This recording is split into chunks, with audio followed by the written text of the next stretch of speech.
Welcome all. Today we will have our first project on the Zynq Ultra Scale Plus board. So this is the board which we are working with, especially it is ZCU102 board. So it's a product of AMD. So below this fan you have your Zynq chip.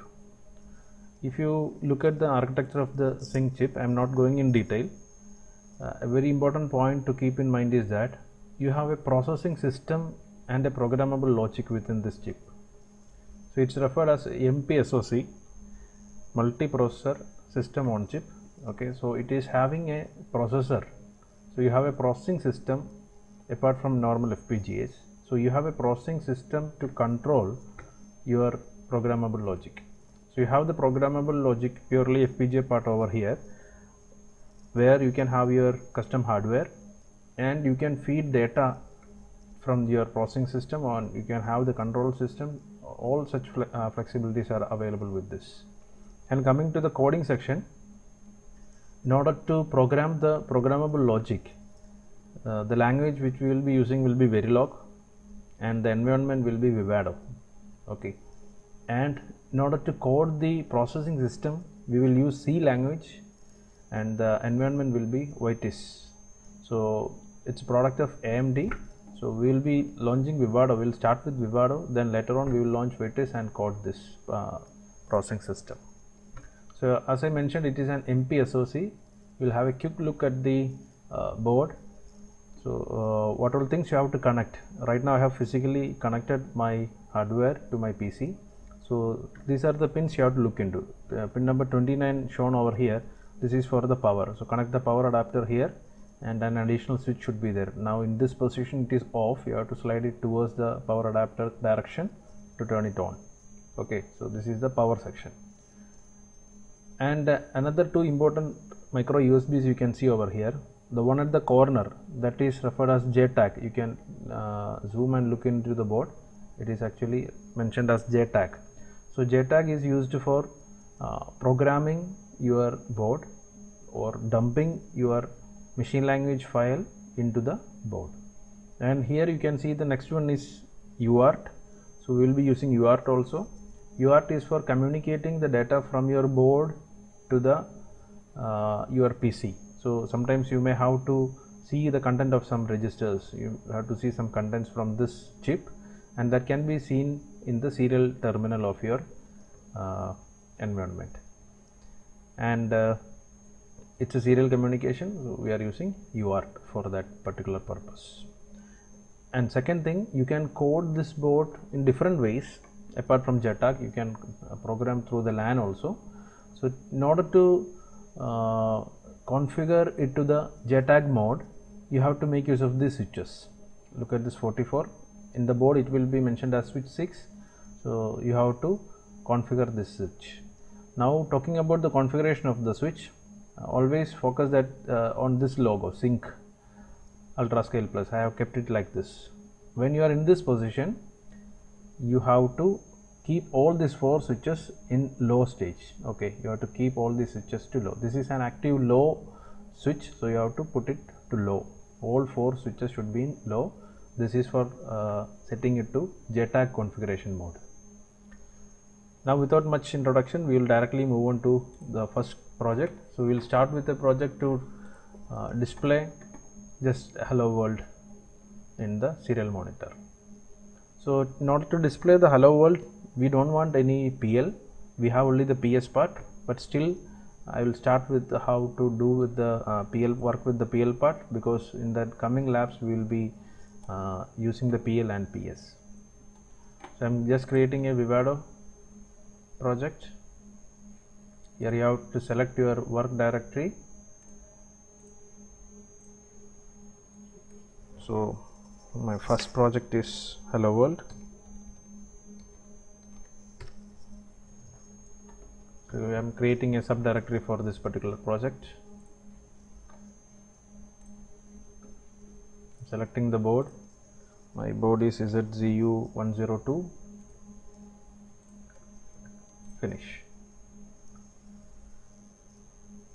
So as I mentioned, right now I am not having any particular Vivado code. We will not be having any modules. I'm directly going into the block design. So create block design. You can give any custom name here. I'm just creating a hardware for Helloworld. Okay, so that's why I have written like that. It's the hardware for the Helloworld code.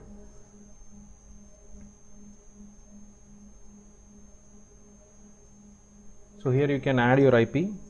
You can press this button, or Control I is the shortcut for adding IPs. So type Zynq. So you will get your SoC. Double click, that will be added into your diagram. So once you have added this, always click run block automation. So the board will apply the presets. So this is your board. You can see clock, reset, and these are actually communication pins. The M4 master and axis is the protocol that we use. It's high performance port. So we'll be using this communication kind of things. This ports can be used for communicating. This is actually from your PS to the PL and reverse also. So I'm just ignoring these things right now. If you want to reconfigure it, double click on your board, right? So here you have the PSPL configurations. If you go to PSPL configuration in master, you can disable all these ports. Okay, I will just disable one and just show you right now. Okay, so you can see that one has been disabled. Again, I am disabling the other thing also. Just double click, because I don't need any axis ports right now. Here from the diagram also you can direct to that point. This is this thing, 2 HPMFT. If you double click, it will be directed to that point. Okay, here you can see this is related to an interrupt, PLPS interrupt. You can disable that also. You can disable all the things at a single stretch. Here in general interrupts, PL to PS, you make it 0. Okay, so actually I'm not using anything. I have just a clock and reset over there. I have not connected it anywhere also. If you are keeping any single port, that doesn't make any issues. In order to familiar with the wiring and all, I will just keep one port. Okay, it's not mandatory. You can remove that. Okay, and if you have some other modules, you can go for, you will get here run connection automations. It will automatically do the wiring and all. Okay, so you can connect the clocks like this. Clock, see. Okay, so once you are done with all these things, it's not mandatory for our work right now, but just I showed you. This will help you to rearrange your complete block design and click on validate. So once validation is successful, you are done with your block design. Now you can create Verilog code corresponding to each and every IP blocks. So for that, what you have to do is go to your sources. If you look at your design source, you have only one .bd file. This is your block design. So just right click on that and click create HDL wrapper. So let Vivado manage wrapper and auto update. Okay. So during this time, you can see that now you have only block design file over here. Once HDL wrapper has been created, you will get the Verilog file. .b file is updated. So corresponding to your hardware, a Verilog file will be automatically created by Vivado. Now you can go for synthesis. I'm just giving directly bitstream generation. I'm just saving this, it's already saved. So generate bitstream. So in this work, I am not having any bitstream because I am not having any other modules. So we are waiting for the synthesis to complete. Once the synthesis is complete, you can export this hardware, this is your custom hardware. I repeat, this is your custom hardware. So you can export this custom hardware and you can launch Vitis. So your synthesis is in progress. So this ZCU102 is actually, if you are using this particular board, you should have a licensed version. So this workstation is having a license. if you are not having a licensed version of Vivado, you will not be able to perform the synthesis. You can go up to the simulation part. There are some other free boards available like ZCU104 I guess, but ZCU102 without license you cannot go for the synthesis.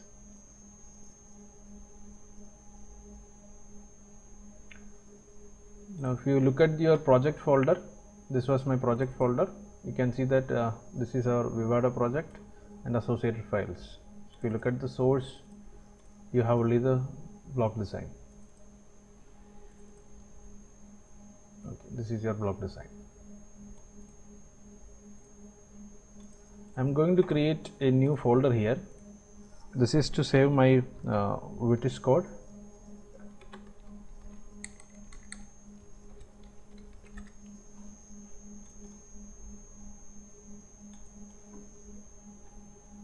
Still the synthesis is running.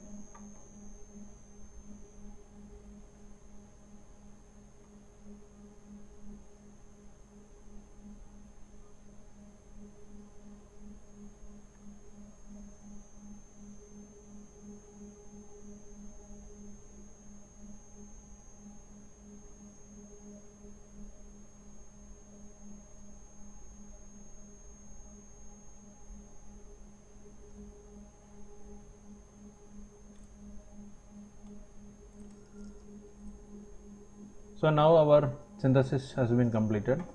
So you don't want to open anything right now. We are not interested in that.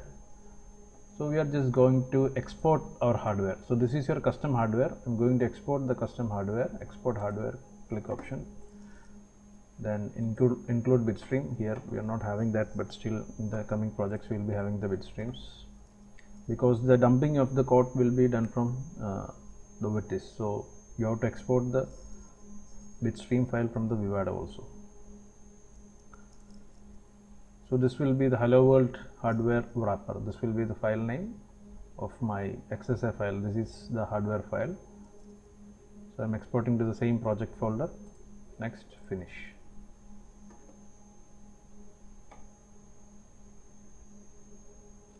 So the exporting has been completed. Now if you look at your project folder, here you can see this particular file, .xsa extension file. So this is your hardware. So the block design that you have drawn in Vivado will be exported as this particular file. Now you can launch Vitis.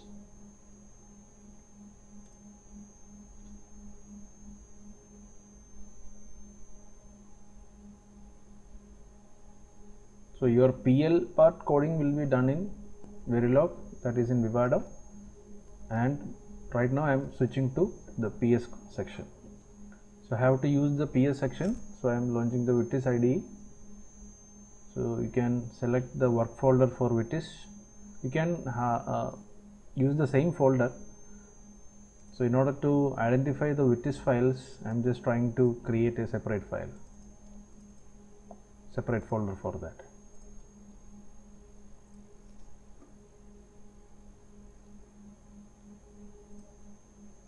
Previously there was an error with the file. So here I have cleared that, I have replaced that space with an underscore. Okay, that was the error.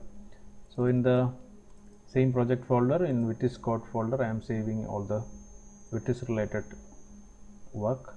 Now you just launch it. Now there is no error related to the workspace path. Now go for create application. You can see that it was completed here. Now go next. So as I said earlier, don't select ZCU102, just select your custom hardware that you have exported from Vivado. So in this Zynq tutorials Helloworld folder, here you have your custom hardware .xsa file. Just open that. So this is the hardware that we have created using the IP block design in Vivado. So I'm selecting this Cortex A53. So the PS is actually it's a 4-core dual quad core processor. ZCU102 is having a quad core processor. Now in the PS, click next. You can create a name for your application. So this is my, say, hello app. So hello app system project folder will be created along with that. So same Cortex I am selecting, same. So you should ensure that it is standalone, nothing else to change over there.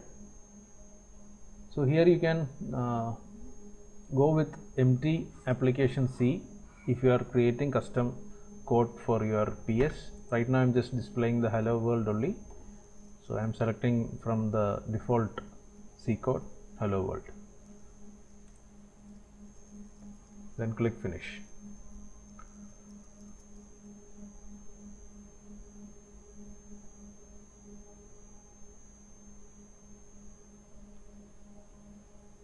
Now the necessary files and folders for storing this with this project will be created in our project folder. So here you can see that this is our project explorer. Here you have the source code for hello world. So even though you are selecting empty file over there in the previous step, you can right click over here and click on new, add file. So here you just type your file name .c, so a new C file will be created and you can do your custom code on that. So from the next lab we will go with that.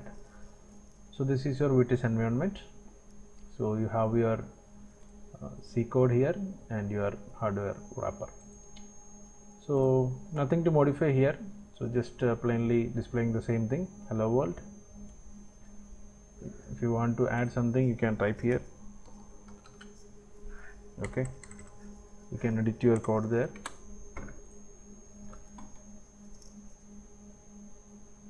Now you can build your project, right click, build project.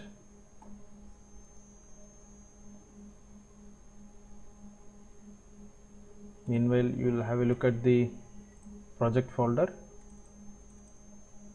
So I was just doing the code with this code folder, so the necessary folders has been created. This is the hello app application which we are creating.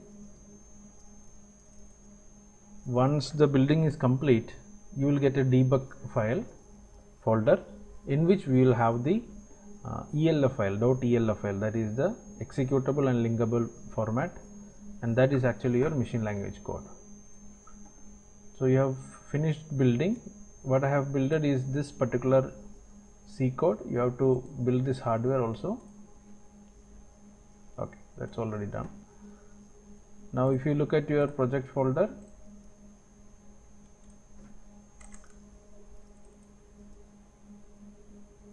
this is your wrapper,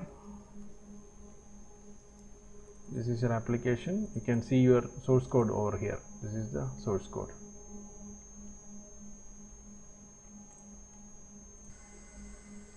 So if you look at it is called hello app. Here you have a debug folder. If you open that, you can see this hello app.elf file. This is your machine language file that you have to dump into your board right now. So we are done with the machine language file. Now you can easily dump it into the SoC. So click over here, run configurations.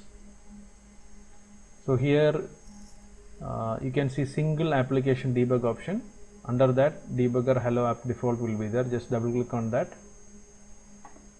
I'll show again. Just run configuration. Just click on that.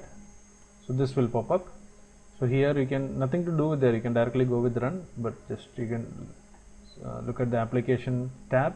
Here you can see the file that we are going to dump. This is hello app.elf, which we have seen in the debug folder. Target everything will be already automatically selected. You ensure that it is checked program FPGA. It will be automatically checked. Now you can just go for run.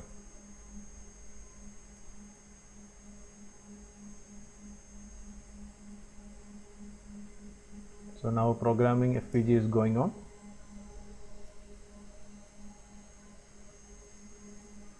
And what is the output of this code? This is just printing hello world, right? So you have to see where it has to be printed.